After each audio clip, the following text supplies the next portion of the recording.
Buti na lang palaging available itong ating guest kasi alam ko ay napaka-busy niyang tao but alam nyo, natutuwa kami sa kanya sapagkat pag iniimbitahan namin ay he makes himself available para sa ating palatuntunan. Ang tinutukoy ko kaande yung palagi nating naimbita na rin natin twice na sa ating palatuntunan. Ang pinakaunang piloto ho na nagsanay po sa National Test Pilot School. So mga kilalang eskwelahan nito na mayroong ano na pong type of aircraft na ho na inilipad na 14,000 flying hours, talagang ipagmamalaki yan. Ibig sabihin niyan ay talagang somebody ho sa industry. Mga kaibigan, let us all welcome si Captain Patrick Roa. Magandang gabi, Cap Patrick. Nasa Pilipinas ka ba? Yes, sir. Magandang gabi po, sir. And Captain Joel and Sir Andy, magandang gabi po sa inyo lahat. Salamat po sa pag-imbita niyo sa akin ngayong gabi. Oh, si Captain Patrick, Sir Joel at saka Ka-Andy ay ang lawak na ng network niya pagdating sa aviation. Unang-una, baka pwedeng makahingi kami ng mga latest, mga good news, good vibes para sa mga nakikinig sa atin sa programa natin, Captain Pac, Captain Patrick, na pwedeng mag-inspire sa mga gustong maging piloto or piloto na or para sa mga policy makers natin, Captain Patrick. Go ahead. Well, so far, the good news na we're looking forward is magkaroon tayo ng aircraft deliveries na mga incoming sa ating mga major airlines. At saka nagkaroon din ng konting movement dito sa local airlines natin. Nakikita po natin. At saka yung mga ibang airlines sa labas na maraming mga Pilipino, kababayan din Pilipino, katrabaho, nag-expand po lahat ngayon. So we can expect between probably the third, fourth quarter to next year that there will be an uptake again with our major airlines. I think Cebu Pacific would probably start theirs by next year. Nakuha na sila. Mukhang puno na yung slots nila ngayon. Pero the indication right now is that they will be hiring again. So magkakaroon po tayo ng movement. Pero on the other side, parallel po dyan, sa labas po, sa ibang bansa, kumukuha din sila. So yung mga piloto po natin, yung mga engineers po natin na experience, piloto natin na may mataas na experience, ina-attract din po sila para gumalaw doon. At saka sa mga nag-aspire ng gusto mag-cabin crew, so isusupport po yung expansions na yon. So there is definitely expected movement, not only locally but internationally. At meron po yung direct impact sa ating mga Pilipino.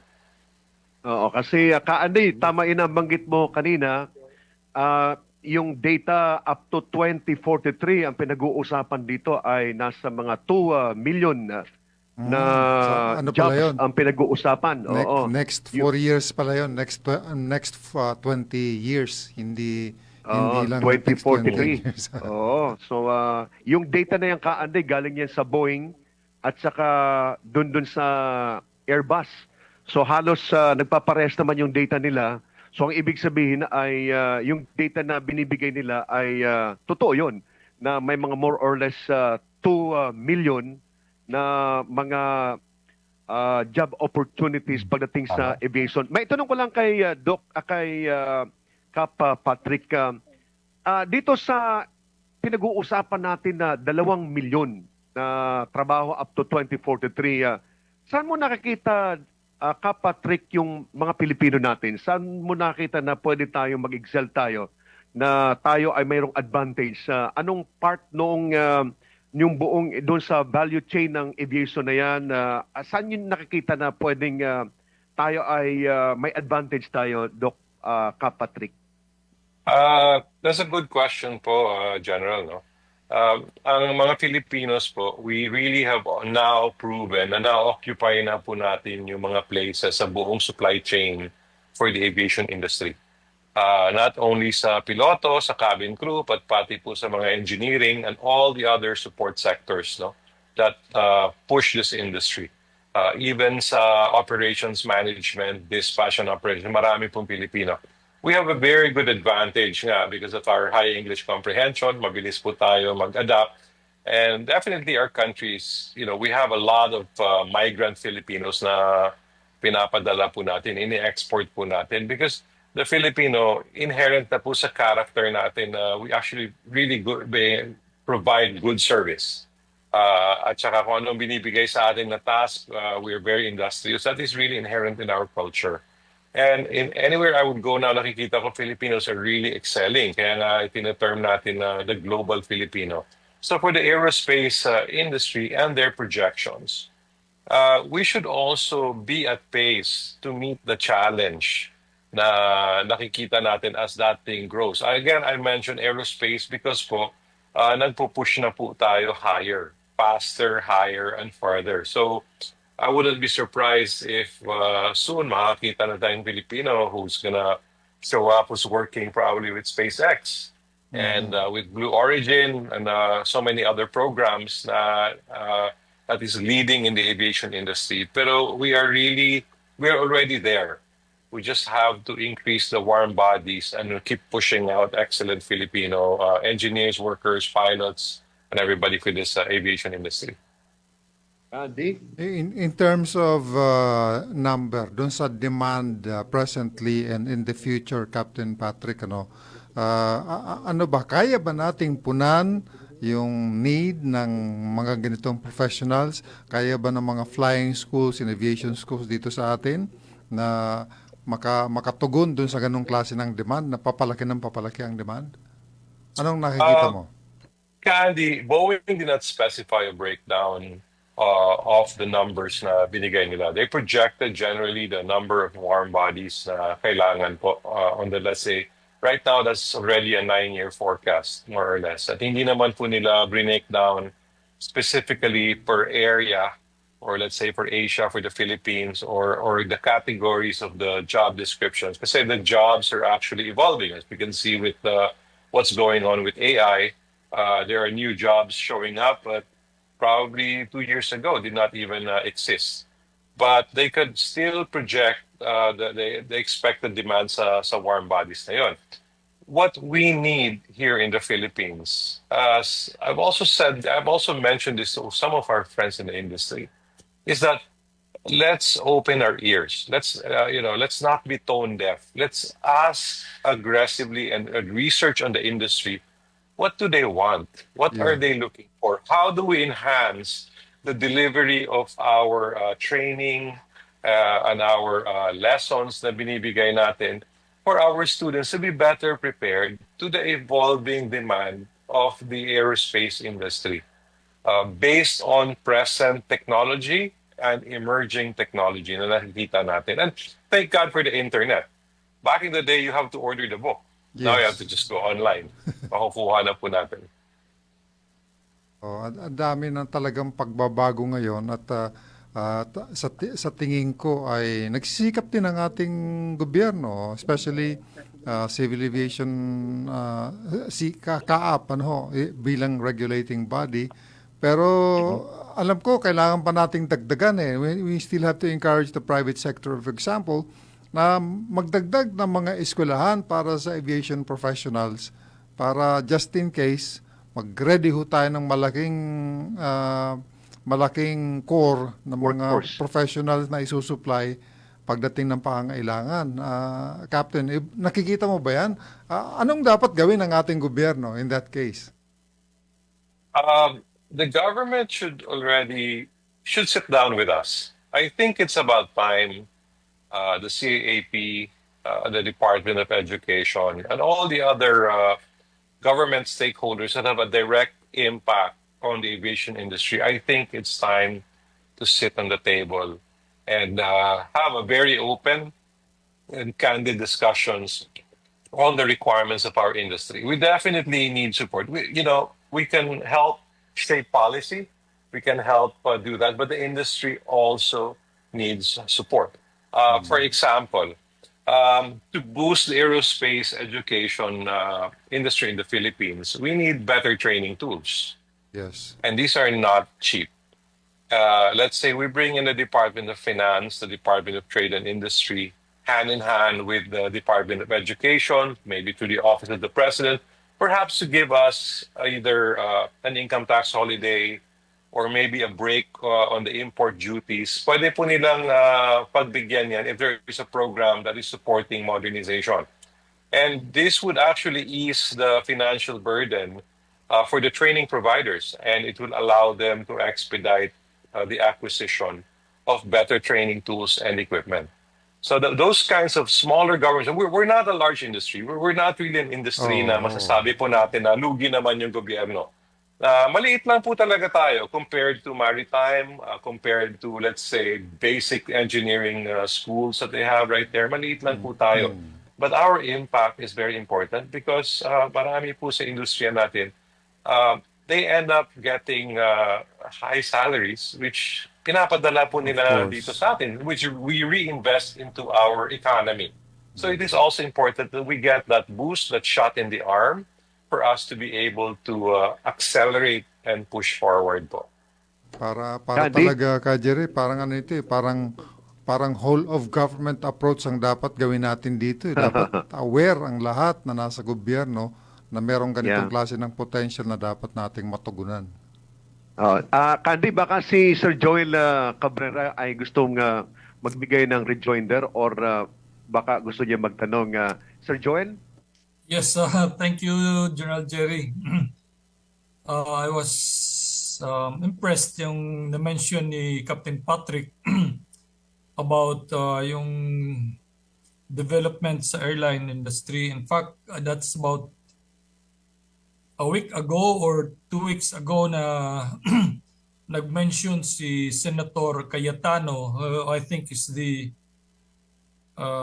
chairman ng higher education sa Senate, about mismatch ng ating graduates to the demand ng environment's employment. But just, I think, 2 months ago, he was going around reviewing kung anong na-offer ng PhilSCA about the training of aviation-related education. So in that context, ang na-mention nga ni Captain Patrick how the industry has evolved, napakalayo na nga ngayon ng technologies sa airline, and it's not only Boeing and Airbus which is trying to compete sa industry. We have also mga major producer. In fact, Indonesia is also producing their own aircraft industry. We have Embraer in Brazil. China is now coming up with their own aircraft for airline operations. So it's good na ikaw, Jerry, na nandyan ka to help the school come up with a better curriculum. I would say even that we should also emphasize engineering, aircraft engineering education, not only on manning ng piloto at saka cabin crew. The aircraft industry needs more on the engineering side ng industry. That's what I can say. Thank you, Sir Joel. Candy? Like ang sinasabi ni Mr. Cabrera, kailangan maghanda rin tayo na posibleng in the future magkaroon tayo ng capability na gumawa ng eroplano. Ganun po ba, Mr. Cabrera? Dapat din naman talaga kung kaya ng mga inchik na gumawa ng eroplano, yung mga Russians matagal lang gumagawa ng eroplano. Ang Pilipinas doon, maraming matatalino rito, maraming magagaling na scientists, mga technologists, mga engineers. Import nga natin ng mga engineers natin . Why don't we paghandaan natin itong ganitong klase ng potential, hindi lang piloto, hindi lang mekaniko, kundi mga engineers na eventually tutulong sa paggawa ng eroplano rin. Ka Jerry. Yes, by experience, I've gone to New Zealand, tapos na kausap ko yung mga technician nila doon. They were trained dito sa Pilipinas in the same manner na sa Singapore. Nakausap ko din doon, nakabase sila before sa PADC. But now they're better than us. So, as what Captain Patrick has said, the government should support yung yung sa education, kasi it's very expensive. The training materials are very expensive, and it's not easy to come up with the good educators. We should not confine ourselves with yung nandito lang sa Pilipinas. From time to time, we should import already experienced engineers or those exposed sa aircraft industry. I'd like to say something, gentlemen, in support of what Captain Joel Cabrera has mentioned. Tama po yun, sir. We also need to really accelerate our engineering programs, our STEM programs. And hindi lang po natin umpisahan sa pagpatong pa lang nila talaga sa college. We should already reach out to the secondary education na papunta on the high school level. Encourage na po natin sila. I do have a suggestion that we perhaps review the curriculum of how we provide, how we train our engineers and give them more exposure now to using tools that are computer-based tools for them to accelerate not only their work, but also accelerate their ideas and their concepts. And tama din po, Captain Joel, about PADC. Sayang po, I believe last June, nag-expire po yung franchise ng PADC. Hindi po siya na-renew sa Senate. Doon sa mga nakikinig, yung PADC ay Philippine Aircraft Development Corporation, ano? Philippine Aerospace Development Aerospace Corporation. Development Yes, Corporation. it was tinayo po yan ni President Marcos Sr. Nauna po tayo sa Indonesia. Ang Indonesia, kinopya po nila tayo, pero yung sa kanila, nag-assemble sila ng Airbus na C295, C235, C212 ng Philippine Air Force. Galing po ng Indonesia. Meron din po silang N219 na para po siyang Twin Otter na parang C212. It's an indigenous aircraft design that can actually almost go head-to-head with Cessna's latest Sky Courier aeroplano. Design po ng Indonesia yan. Pero for PADC, hopefully the government will see its value and perhaps revive that. And I'll just circle back towards, can we produce aircraft? Let's look at Turkey. Turkish aerospace industry started very simple po. They made drones, mga maliliit po. They made mga modifications po sa aircraft nila. Nag-umpisa po sila doon, like supplemental type certificates. These are all engineering-based innovations that they started there. They applied it sa sarili na aeroplano, sa parang sarili nilang defense systems, no? Nagbebenta din po sila doon. Ginamit nila, binibenta nila. And initially, it was crude. It was really crude. But when they had partnerships with Leonardo, the Italians, and then there was a transfer of technology involved there, nagkaroon din po sila ng acceleration. Then they also began to send their engineers and their test pilots abroad. And then they brought back with them new knowledge, reapplied it back to the technology, and right now they're building 4.5 generation aircraft, very advanced trainers. At nag-i-export Nandun sila. na po sila. And they export that, sir. Yun po ang ano natin. In the ASEAN, we do not really have a primary or a strong producer of aircraft. Indonesia would have been it, but they're a bit, they're really smart, they're really good, they had great programs, pero medyo slow po sila to mass produce that. I do not underestimate them with the potential. We're just watching them. What they do is a low rate initial production. Mabagal po yung production rate po nila sa aircraft. But they built the N250. It was a high-speed turboprop na fly-by-wire. That was very advanced.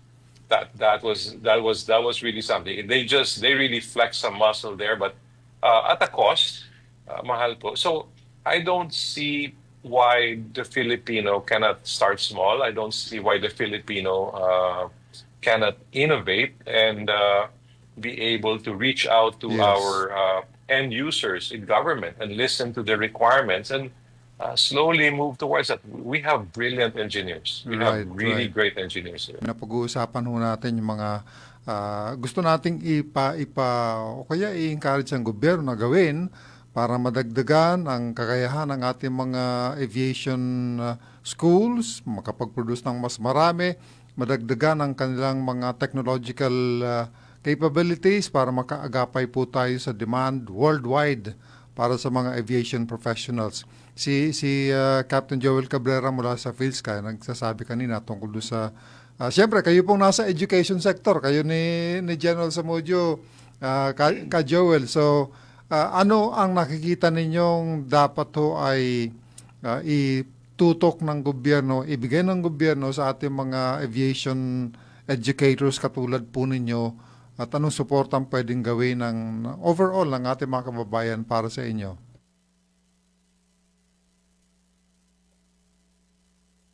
Okay, Sa na-mention ko nga kanina na in relation to what Captain Patrick has said, magastos o mahal ang pag-improve ng technology. So, in which case, kailangan natin magpadala din ng mga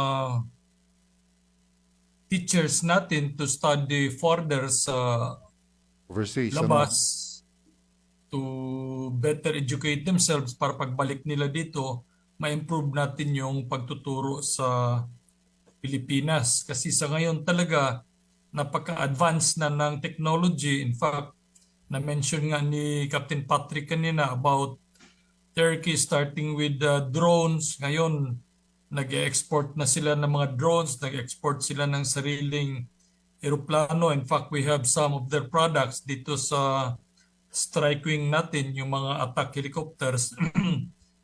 So that is how we can progress further sa ating education. We have to get educated people from abroad kasi doon na ngayon nanggagaling ang improvement ng technology. Pero sa tingin Malayo ko, na tayo sa technology. sa tingin Kandi, ko, Kandi. yes, go ahead, Ka Kandi. Jerry. Actually, ito yung dahilan kung bakit gusto namin na mapirmahan ni Pangulong Ferdinand Marcos Jr. yung National Aviation Academy of the Philippines.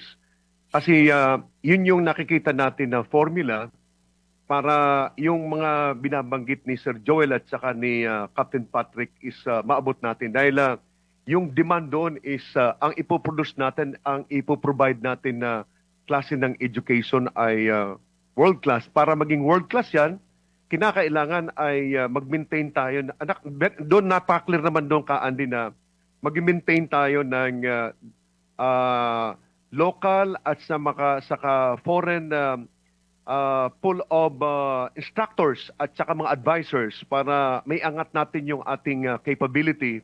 Pangalawa is talaga magsisimula na tayo mag-identify ng mga trainings sa abroad kasi ang dami natin mga doktor sa PhilSka. Pero ang kinakailangan talaga doon is magtuloy-tuloy yung kanilang education at saka yung mga bagong technology ngayon. At saka ito na yung nakikita ko magandang susi din itong ginagawa natin na forum na actually mayroon kami, Sir Joel, na monthly media forum para sa aviation. So tingin ko ang laki ng papel na gagampanan nun ni Captain Patrick at saka yung mga kaibigan. So Cap, parang napaka-relevant mo ngayon sa PhilSka. Nandiyan si Sir Joel, parang magkakabarkadahan kayo. But all of this, Kapat, is para doon sa inyong pinapangarap, yung desire natin na may angat natin yung ating industry sa aviation at baka maisama pa natin dito sa programa natin si Senator Cayetano kasi ang puso niya nasa aviation din. So pag nagawa natin yon, tapos na ang laban, di ba, Kap Patrick, ano? That would be very interesting and very wonderful if you could invite Senator Cayetano sa forum po para po marinig po niya firsthand from people in the industry kung ano po yung outlook natin. Iba po kasi talaga being in the front lines eh. I mean, Captain Joel and myself, we both came from Philippine Airlines after he served in our Philippine Air Force. And when you go into Philippine Airlines, kakaiba po talaga ang training nila doon. Kakaiba po on how they expect you to execute things. And that is only a taste of things to come when you actually start there, when you start operating internationally, and you will be standing shoulder to shoulder with all the other international airlines. Internally po, for Philippine Airlines and Cebu Pacific, they fly internationally now. in-audit na po sila ng mga international counterparts po nila for them to operate in those countries. As such that they have also leveled up their internal operating systems, their internal operating procedures, yung mga safety standards nila, yung gano'n. So, move up po nila yon. Ang kailangan po natin is that at an arm's length, we are also at pace with them, with the same cadence, no? So medyo, nandito lang po tayo sa educational sector, doon tayo, we're training the replacements of those who will retire or who will go to other jobs. Pero we are still at pace sa development nila. Kung ano po yung mga tinitingnan nilang teknolohiya, yung mga bago nilang procedures, mga bagong aircraft po nila. So, kailangan na ngayon, sasabayan na po natin. Go ahead, Candy. Thank you very much. Gusto ko talagang tutukan yung halimbawa ay upgrading ng mga professionals natin. Katulad ni Captain Patrick, Captain Patrick, matanong ko lang, ang inyong basic education sa pagpiloto ay dito sa Pilipinas, tama ba? I'm a local product. Tapos yes, very local. Did you go overseas para sa dagdag na education or sa experience na lang, Captain? My life story is a little bit Complicated. interesting in a way. No, it's complicated. Interesting na.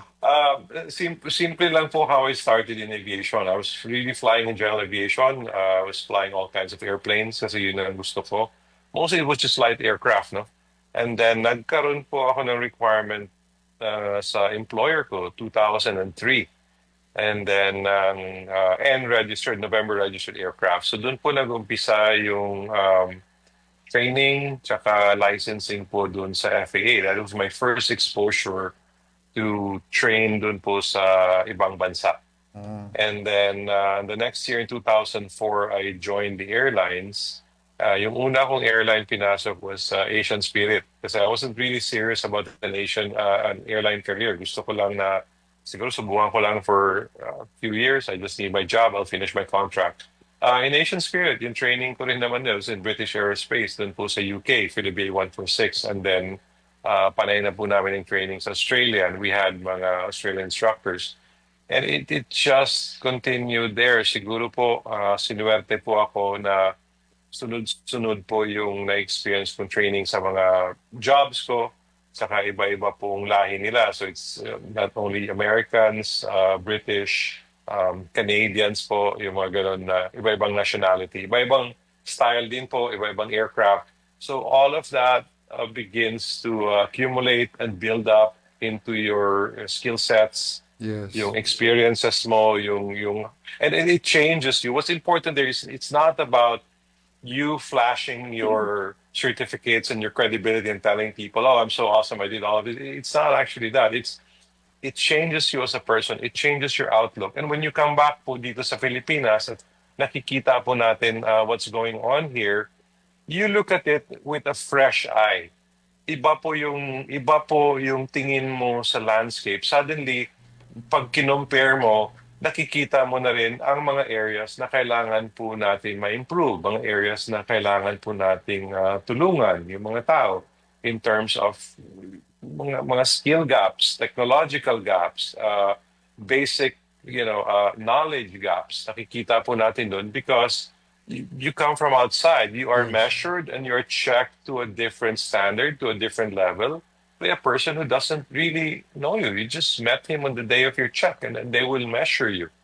And it happened to me over and over again. So it really shaped me inside. It changed my view of things, and that is what I'm trying to do now, to give back, to share, and spread the gospel of a higher level of education that it's out there at, most importantly po, is at kayang-kaya po ng Pilipino.